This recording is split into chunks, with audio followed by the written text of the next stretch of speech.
What does it mean to you to be the artistic director of the National Center for the Performing Arts? That is, huge work to do.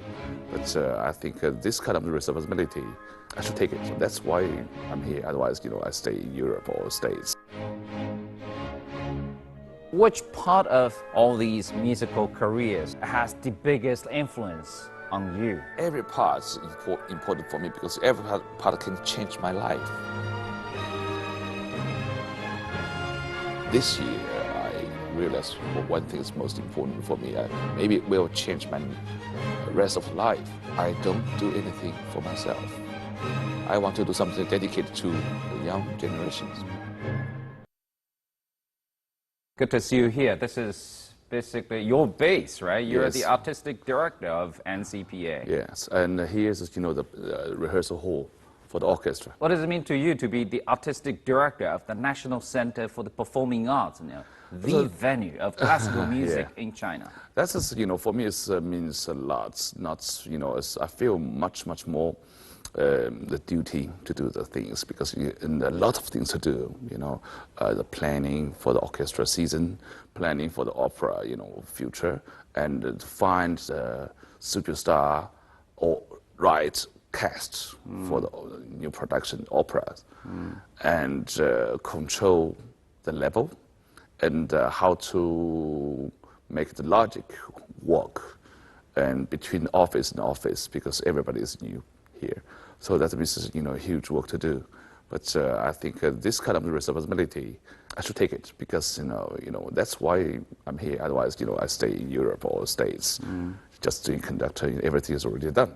To be an artistic director, that means you can draw basically the blueprint for the NCPA in the future. Yes. Do you have that in your mind? I mean, where do you want the NCPA to be in the future? It's very difficult to say, but NCPA already is a very important center in the world. So far, in 7 years, we have done already 50 productions as opera. That's a lot. It's really quite a lot. But musically speaking, where is the orchestra, where is the NCPA compared to the rest of the world? The orchestra is very young. The choir is very young because only 5 years old, and I have a great faith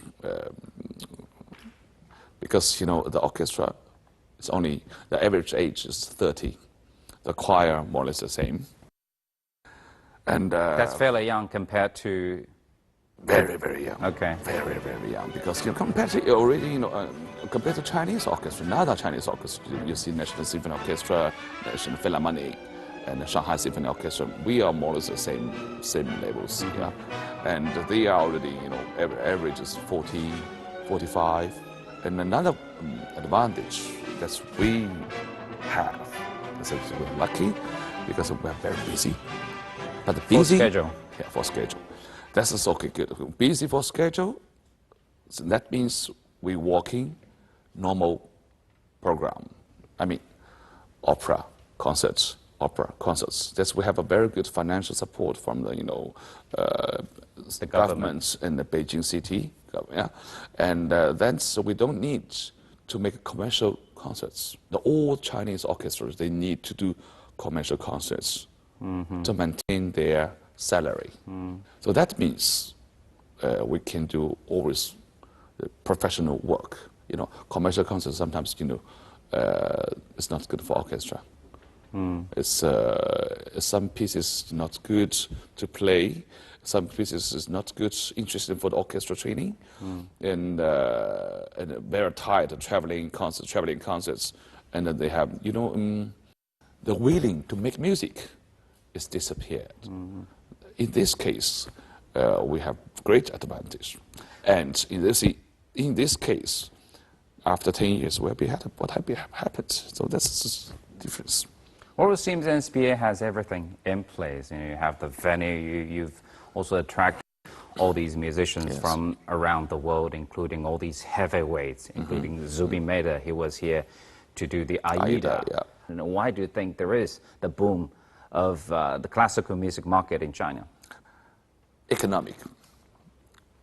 Arrive certain points, and also the people and the needs.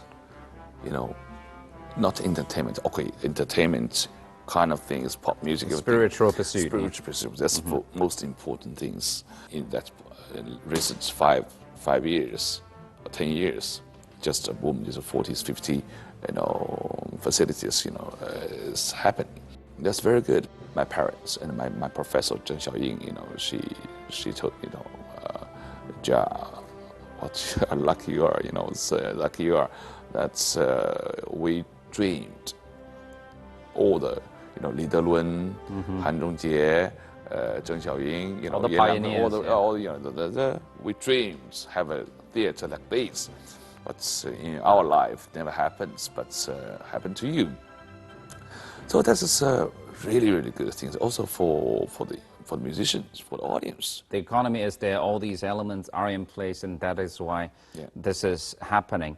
And not only that, I guess, the other reason probably would be there's so many established Chinese classical musicians, not only in China. You can basically see Chinese musicians anywhere now, in New York, in Berlin, in London. Yeah. And you've also made a gesture of inviting them back to have a concert, all these overseas Chinese musicians. Yeah. Why this idea? The idea, you know, I had almost 10 years ago, you know. You were an overseas artist yourself. As well, yeah. Ago, And now, you know, we caught all the Chinese players who are in the top orchestras in the world. You know, I mean, they are the leaders, at least principal or co-principal. So in 100% together, make the orchestra level just incredible. For us, also very important education for the audience, not only quantity, also quality. It's very important. If we are as good as the Western musicians, communications, no problem.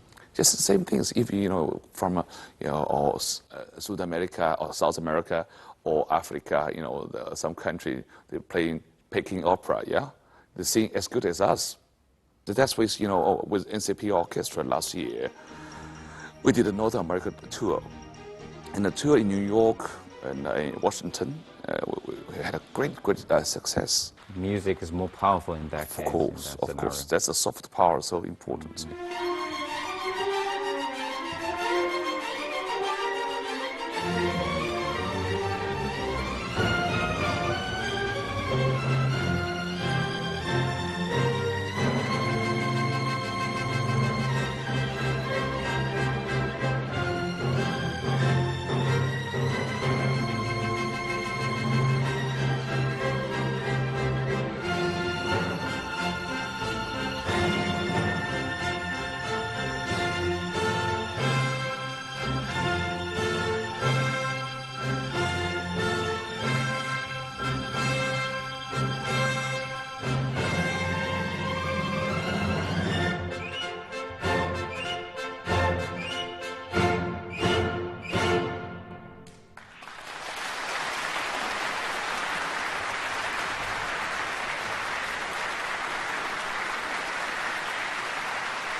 You studied in Beijing in the Central Conservatory of Music. You also went to Germany. You even quit your postgraduate education when you were young to study in Germany. And after that, you went to the competitions, you won the titles, and then you've also worked as a professional musician in the West. So which part of all these musical careers has the biggest influence on you as who you are today? Every part is important for me because every part can change my life. Not with my parents.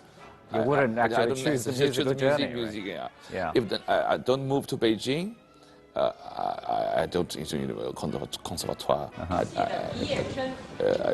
couldn't meet my professor Zheng Xiaoying. If I don't choose leaving China for Germany, traveling 7 days by train, and by train at the time. And because you know, we are the poor students. You know, it's quite cheap. You know, for sleeping. You know, so I think it's 7 days. It's about, you know, 500 yuan, something like this. Okay. Yeah, 7 days. And through all the Mongolia, Baika and Russia. Moscow in 5 days. We changed the station because that was Cold War. That was in the 80s. 89. Because Cold War, the railway, the mission is different. You have to change another station from Moscow over Warsaw, East Berlin, East Germany, East Berlin, then West Berlin. Well, I mean, it was a long journey, but did you have in your mind where you were heading? My mind was that because I did interest music because I was good at mathematics in early middle schools, and German composers, for example Brahms, Bach, their music so easily, passion music. But if you calculate, it's the way composition, just like a music, mathematics, exactly the same. Incredible. So, and that German music just attracted me lots. And Germany is also very important for the symphonic repertoire. For you have of course, if we say German music is Austrian German together. Yeah, that means German language speak. Yeah. Mozart, Bach, Beethoven, Bruckner, Brahms, Schumann, Mendelssohn, Bruckner, everybody is there, yeah? So I think the German is a very important place. And the German orchestra, the top orchestra in the world, it's major from Germany. And then I saw, the news that you have The competition. And I asked for competition, but I didn't. I was not accepted because nobody knew me, who you are, And then I was, the standby. And just 6 days before competition, I got to the competition. And after competition, somebody told me, you are lucky because your standby is 20 candidates were standby. You were the last. So that means, at least 20, yeah? 19 standby plus one official getaway. Then I got in. And you won the competition. I won the competition, yeah.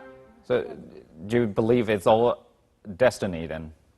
Yes, I believe destiny, But the destiny is also happens, that's when you are ready. If you are not ready, everything, all the opportunity happens to you, you can catch it. And also, that competition also changed my life.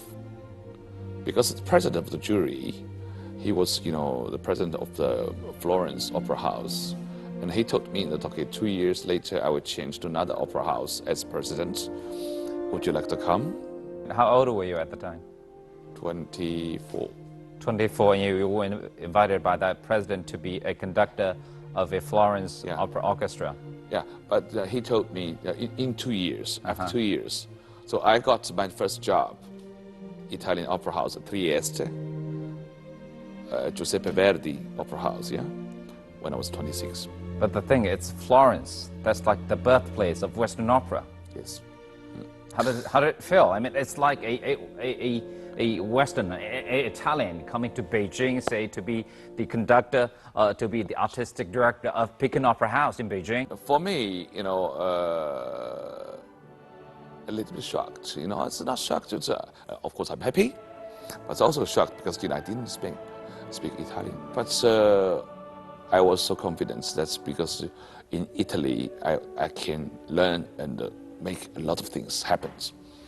Because you see Florence. The first time I was in Florence, it's incredible because Florence is a tourist city. It's huge. But I hate if it's crowded.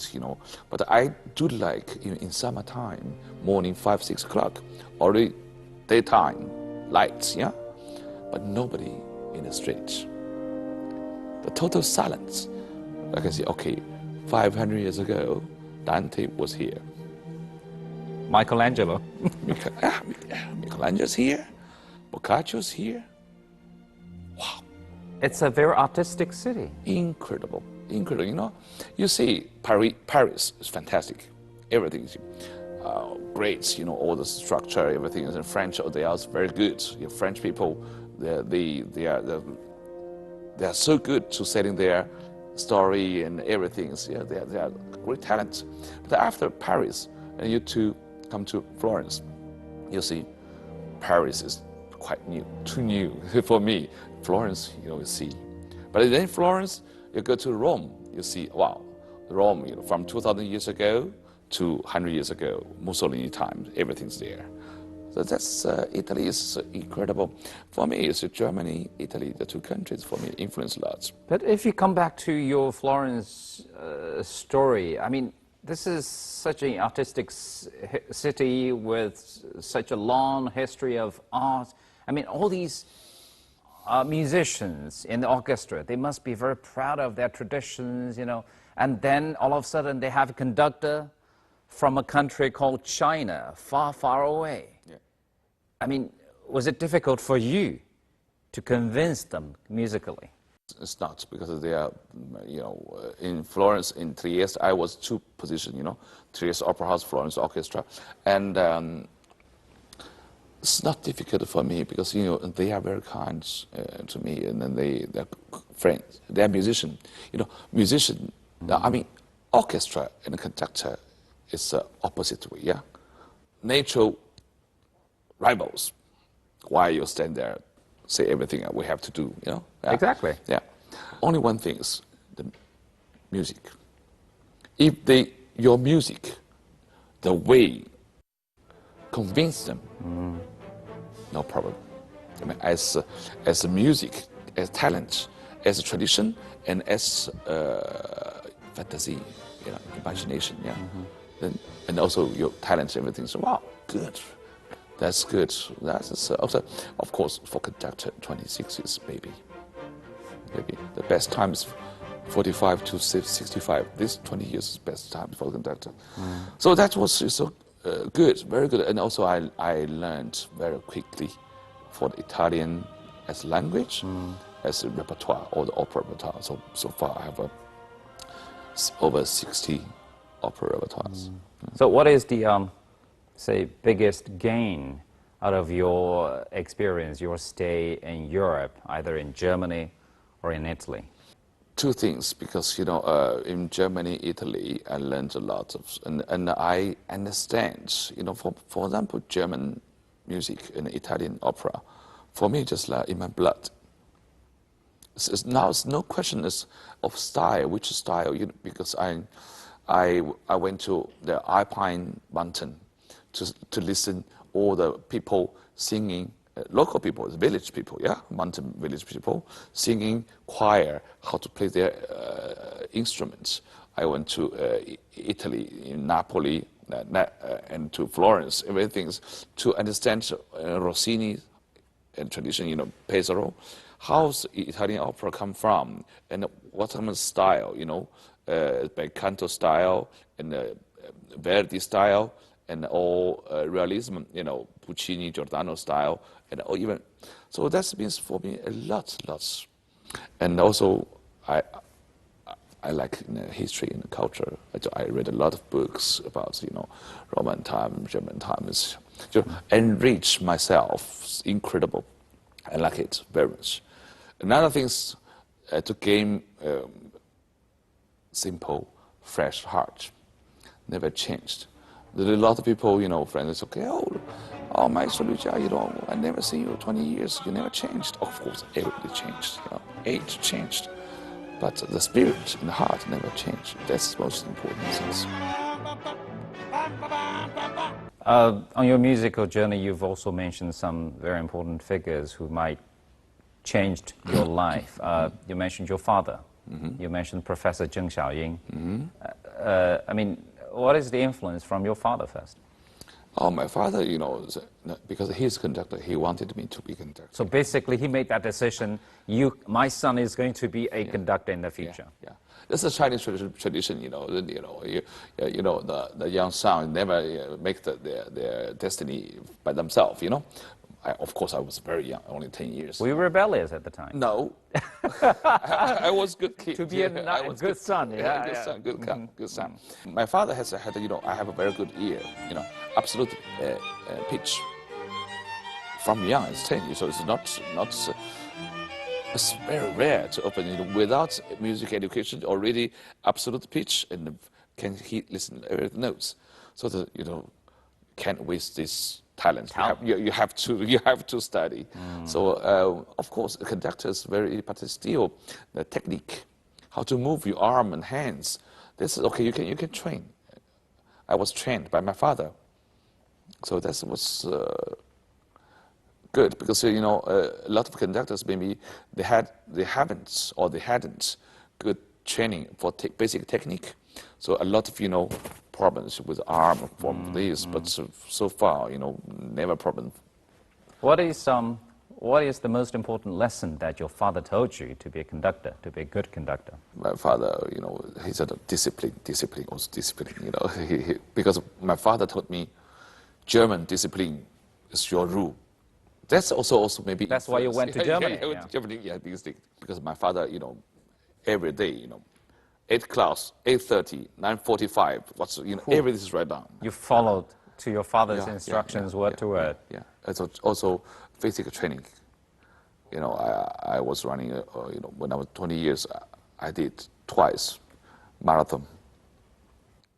Now become fashion in China. Everybody's running marathon, but so okay, you are too late. 30 years ago, I did it. And have you ever conducted for your father? Yes, few times. Most impressed me is my father 2-3 years ago got cancer.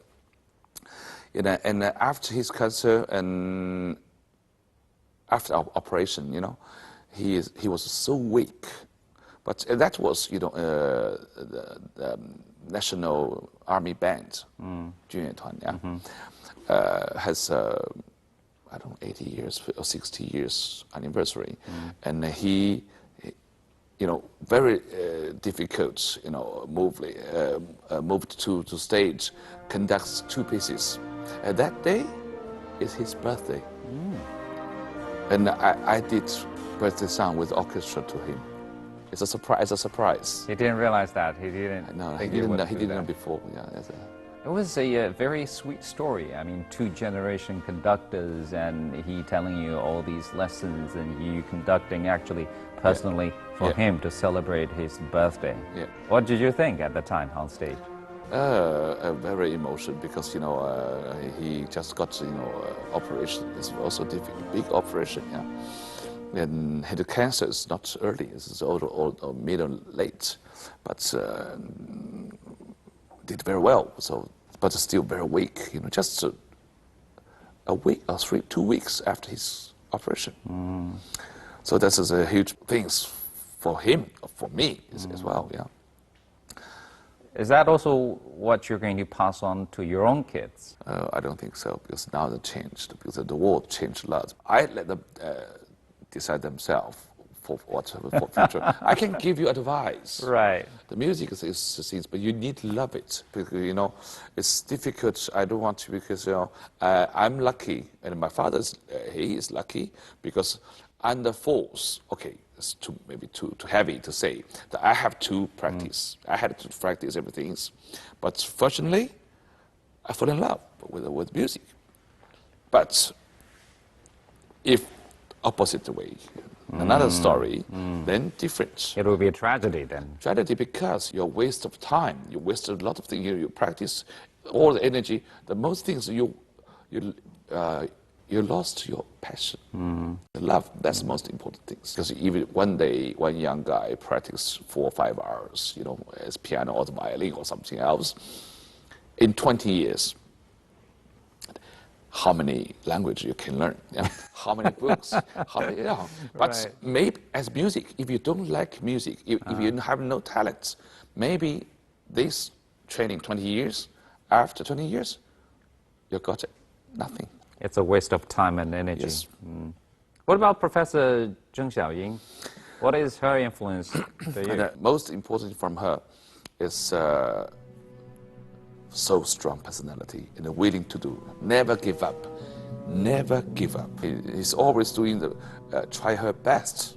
She told me that Jia, if you want to be as a conductor, you have a very strong nerve and a very strong physique. Which I was okay, no problem, yeah. But you have to continue work very hard. He pressed me. Normally, one symphony has 4 movements, you know. We have 1-2 lessons each week. One lesson with 1 movement. Everything is memory. Everything is memory. Please don't look at score. Memory, okay? No problem. Then, 2 movements, 1 lesson, yeah. And then 3 until the whole symphony. So he pressed me. It's I think she was so clever. She's so smart because, you know, now I realize, after so many years, you know, just like we learn Chinese traditional, you know, 45 经, and all the things, Lao Tzu, Zhuangzi, you know, we remember everything we didn't understand it at all. The same thing happens. As, you know, it's bring your ability to press all the informations in 1 hour to your brain. I don't care if you understand, don't understand, but it's already stamped in your brain or somewhere else in your body. And one day, it will come out. It'll come out. And also, she was, you know, very good. You know, sometimes lessons in her room, her flat, and then she cooked a lot of things for A mother figure. the mother figure, because you know, at that age, you know, I was very thin, so 67 kilos, you know. Yeah, ran too much marathons at the time. Thank you very much for sharing your stories and your insights. Thank you. Thank you very much.